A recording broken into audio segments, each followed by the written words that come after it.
Títí dàsìkò yìí ni ọ̀rọ̀ náà ló sì ń jà rìnrìn pàápàá lórí ẹ̀rọ ayélujára lórí n tó ṣẹlẹ̀ láàrin gbajúgbajà olórin ẹ̀mí ni Àjíǹrere Tọ́pẹ́ Àlàbí àti gbajúgbajà òṣèré tíátà ni Alhaja Lizzy Anjorin, tó sì jẹ́ pé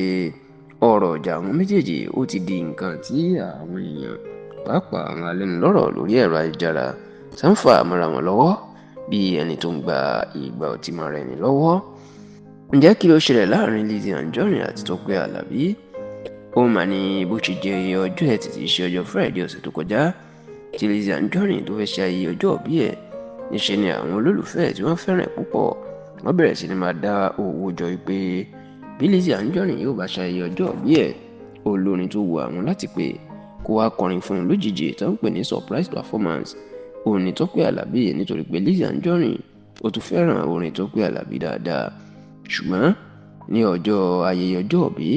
tí Tọ́pẹ́ Àlàbí wá kọrin, bó ṣe gbọ́ pé Lizzy Anjorin ló ń bọ̀ wá kọrin fún lólóhùn ò mọ̀ tẹ́lẹ̀ tó sì yarí pé òun ò lè kọrin, bó tilẹ̀ jẹ́ pé Tọ́pẹ́ Àlàbí fi àwọn rìsíìtì tó fi dá owó Lizzy Anjorin yan àwọn olólùfẹ́ ẹ̀ padà.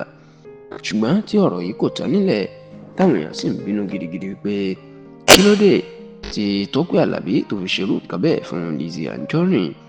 Ṣá bó tilẹ̀ jẹ́ pé oríṣiríṣi awuyewuye làwọn èèyàn ń gbé kiri lórí ìdí tí Tọ́pẹ́ Àlàbí tí kò fi kọrin fún Lizzy Anjorin, bẹ́ẹ̀ làwọn kan sọ pé nítorí pé wọn jẹ́ kó mọ̀ pé Lizzy Anjorin ló fẹ́ kọrin fún, àti pé gbogbo àwọn tó bá pè èèyàn wọ́n gbọ́dọ̀ mọ ẹni tí èèyàn fẹ́ kọrin fún, àti pé bá ṣe wọn gbé orúkọ Lizzy pamọ́ fún Tọ́pẹ́ Àlàbí tó fi débẹ̀ iná lòdùn tó fi lóhùn kọrin mọ́. Ṣùgbọ́n yàtọ̀ sí eléyìí, ìwádìí tẹlifíṣàn Yorùbá Tòótọ́ fìdí ẹ̀ múlẹ̀ wípé ohun tó tún fà á tí Tọ́pẹ́ Àlàbí tí ò fi kọrin fún Lizzy Anjorin òun ni ti ìjà tí Lizzy Anjorin tó ń bá àwọn gbajúmọ̀ òṣèré tíátà ẹgbẹ́ kan sọ́sọ́mọ́ Tọ́pẹ́ Àlàbí jà, yíyan Fúnkẹ́ Akíndélé ẹni tí ó gbáyé mọ̀ sí Jennifer àti Tóyìn Abraham tí ó gbáyé mọ̀ sí Tóyìn Àìmákù pẹ̀lú Ìyábọ̀ Òjó. Tẹlifíṣàn Yorùbá Tòótọ́ gbọ́ pé nígbà tí Tọ́pẹ́ Àlàbí àti ọkọ ẹ̀ pẹ̀lú àwọn ọmọ ẹgbẹ́ orin wọn tán dé inú ọgbà ṣọ́ọ̀bù Lizzy Anjorin tó ti fẹ́ ṣe ayẹyẹ ọjọ́ ìbí fún wọn, níṣe ni àwọn olólùfẹ́ Lizzy tí wọ́n wà níbẹ̀ iná ti ń fẹnu jọ ti ń sọ̀rọ̀ láàrin ara wọn pé Tọ́pẹ́ Àlàbí yóò wá kọrin, àwọn yóò tó fàjùlọ hàn àwọn ọ̀tá àwọn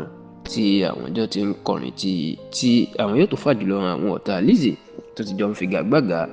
Gbogbo eléyìí ni wọ́n ló ń ta sí Tọ́pẹ́ Àlàbí létí tí ó sì ní kò fẹ́ ní ohunkóhun ṣe pẹ̀lú ìjà Lizzy Anjorin pẹ̀lú àwọn Tóyìn Abraham àti Ìyábọ̀ Òjó. Eléyìí ni wọ́n sì ló fi ṣe ọ̀rọ̀ ara ẹ̀ ní ọgbọọgbọ́n làgbàlagbà fi ń sá fún màálù tó fi rọra sá sẹ́yìn tó sì rọra gba ilé lọ. Ṣùgbọ́n dàsìkò tá a ṣàkójọpọ̀ ọ̀rọ̀ yìí, ọ̀rọ̀ yìí ó sì ń jà rìnrìn o. Bẹ́ẹ̀ làwọn kan náà ṣàtìlẹ́yìn fún Lizzy Anjorin pé ẹ̀yìn ẹ̀ làwọn wà,